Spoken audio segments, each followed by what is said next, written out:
Hi, welcome back to SweatNBullets Ranch. I'm Jamie. It's been a while since we've been able to take you along with us and show you our garden. It seems like we've got a lot of things going on, but come along with us today. We'll show you some of the things that's going on in the garden. Follow me. Okay, we're going to do a little just walk through first and show you what's going on. So this row on the end here, in fact, we've got 4 rows now of okra that we've planted. If you'll remember, earlier this year, this first row was potatoes, which we've already harvested. And then we had, in these area where these next 3 rows are, we had our broccoli and cabbage. The time has come for all of that to be harvested. We harvested that, came in, run the disc through here in the cultivator, and then put our fabric down and planted the okra seeds, and now they are coming up and we'll be ready for a fall okra harvest. And you can see we got some bugs getting on the leaves. See all the holes in the leaves there. I'm going to have to get some precautions taken on that. Next we see this is our popcorn. We actually planted the popcorn and it didn't come up very well, and so we ended up replanting the popcorn, and it doesn't look like we're going to get much out of it, but we didn't really have much expectation, so this is kind of an experiment on our part. And so looks like we're going to get a little popcorn out of it though. The next row, we'll go down. The arch that you see there is cucumbers, and then behind that is where the sweet corn was. We'll go down there in just a minute. The next row, where these marigolds are here, that was our zucchini plants, and they did okay. They ended up getting some kind of a fungus or something, so we made the decision to go ahead and pull those plants and get them out of there before it got to the rest of the garden. Next, where the rest of these marigolds are, was our green beans. We had a good harvest of green beans. We were able to take some to the farmer's market and sell them there, and do have some for ourselves as well. And so now, since they were about done, and so we harvested them. Typically, what our kind of rule of thumb is on the green beans, after you pick them 3 or 4 times, they're really starting to taper off and not producing as well. So we pulled the plants at that point in time. Now Wyatt has since we've pulled those plants, Wyatt has came back in for us and replanted. And if you can see here, oh, there it is. I gotta get it in the picture. So he's planted some dry beans. And it looks like we may have to replant again on the dry beans because they're not coming up very well. Here's another one down here. But this is our first year we've ever tried, I guess there's a few coming up. This is the first year we've ever tried dry beans, which are the pinto beans. And hold on a minute. All right, we're back. Had an annoying four-wheeler to put up with. Anyway, the dry beans, back to the dry beans. We have Great Northern beans and pinto beans. And those, you wait until they're done. You don't pick them like you do green beans. You pick them after the bean pod itself has kind of dried up on the vine, and then you shuck the beans out and use them. Of course, there's the cucumbers on the trellis. Run up here and show you these. Whoops, here's one we missed, Clara. This giant one. Isn't it funny how they can hide from you until they get giant? So anyway, our cucumbers, they're doing pretty good. They're slowing down a little bit, but they're climbing up the trellis like they were supposed to, and so we've been able to have some for ourselves and take in the market. And our sweet corn actually made this year, and so we were able to harvest that, and then we came right back in and replanted. So we're hoping that we can sneak in one more harvest of sweet corn before fall frost. Now we got tomatoes, and we have tomatoes everywhere. I think we counted 11 varieties. This first row are the Hungarian hearts, and these things are they're doing good. The tomatoes are big and they're really meaty, and they don't have many seeds on them. And so that's one of our, there's a good shot of one that looks like an actual heart. This row looks like these are the super sauce. We're going to have to go a little bit further apart on the tomatoes. You can see you can't hardly even get down here. And we've had to trim these up. Look at these flavor bombs going nuts. There's so many in there, I don't even know, we'll never get them all picked, I don't think. Anyway, we got tomatoes.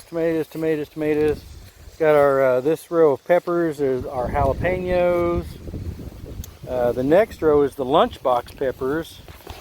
That's the ones, there's yellow, orange. We got some red ones down here. Our plants, we're going to have to go to staking or caging somehow our plants, because you can see by this is a great example here. They end up breaking off. They're so heavy with peppers that they end up breaking off, and gonna have to get them supported. But you can see this is a good example of our fabric.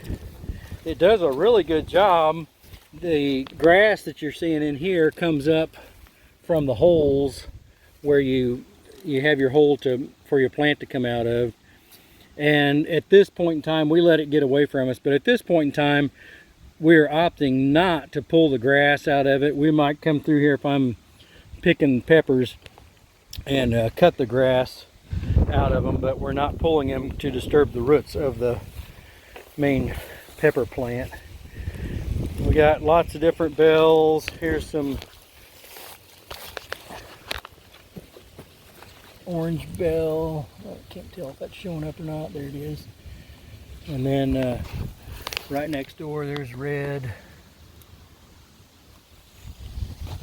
Can you see this? There we go. Red. There's some more orange ones in there. Banana peppers over here on the end. We got lots and lots of banana peppers. We've been taking those to market. Here's more orange.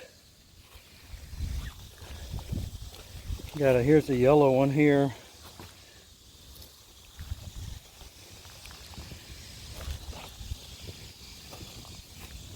There's a yellow one down there. Banana peppers. Then we got our black oil sunflowers. We're just growing these for our chickens to eat, actually. And we got to figure out when to harvest these. It looks like the birds are already getting in here and starting to eat them, so I'm assuming it must be time to harvest. We got to do a little research and figure that out, because we don't know what we're doing with them. Here's our sweet potatoes. You can tell there's no fabric in this part of the garden, but the sweet potatoes are vining. Some of them are climbing up the trellis, some of them are not. We're trying to get them there. There's some more tomatoes. We had extra tomatoes that we weren't expecting from our plant sales. Let me flip this sideways here and give you kind of a shot of some flowers that we got growing in the garden. The marigolds and some of the other flowers are supposed to help with pests, and so we put a few flowers out here. These were flowers that we thought we might grow and have for for farmers market, making a few like containers with flowers in them or whatever, and it ended up not happening. So more tomatoes. Then out here we have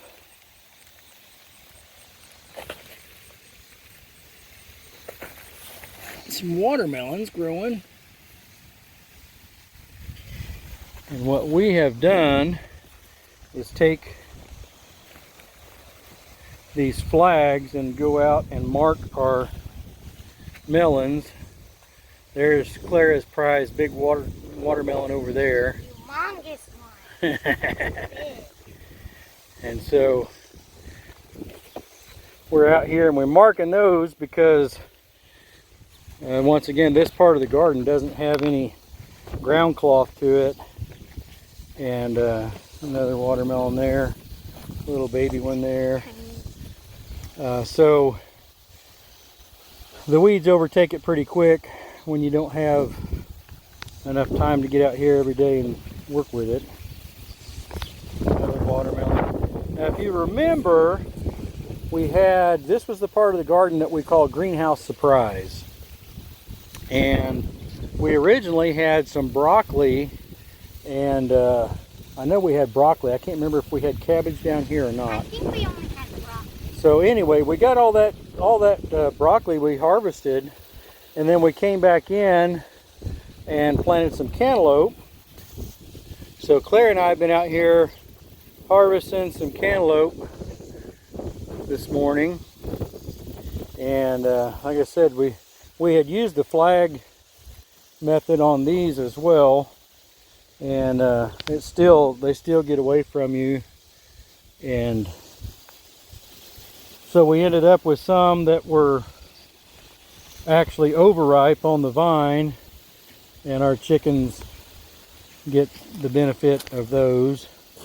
They love them. So, but we've got a few more flags out here with these flags you see, and then it'll be time where we can come in and I'll probably just mow this off first and then come back in with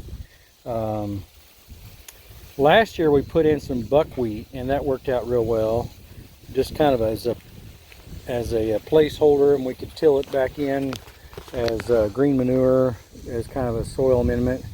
You can see along our fence it's been a kind of a struggle.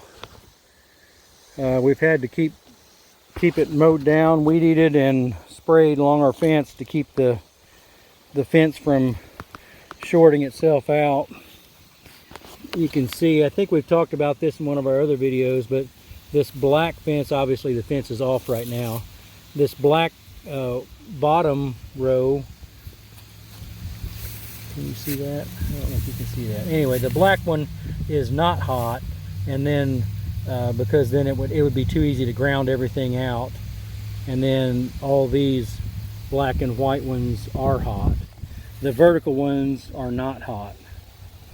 But what can happen is, as the grass and stuff grows up, if it gets over here and touches one of the hot wires, it can ground it out and make it to where your fence is not effective against any critters.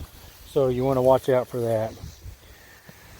But it's been a real busy time for us.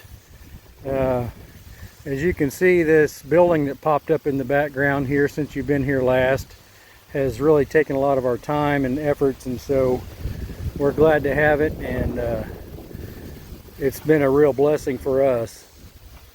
And it's not even finished, not even close to finished. We don't even have electricity in it yet, but it's a work in progress. Anyway, we got some more additions to show you on the farm, but we'll take care of that at another time.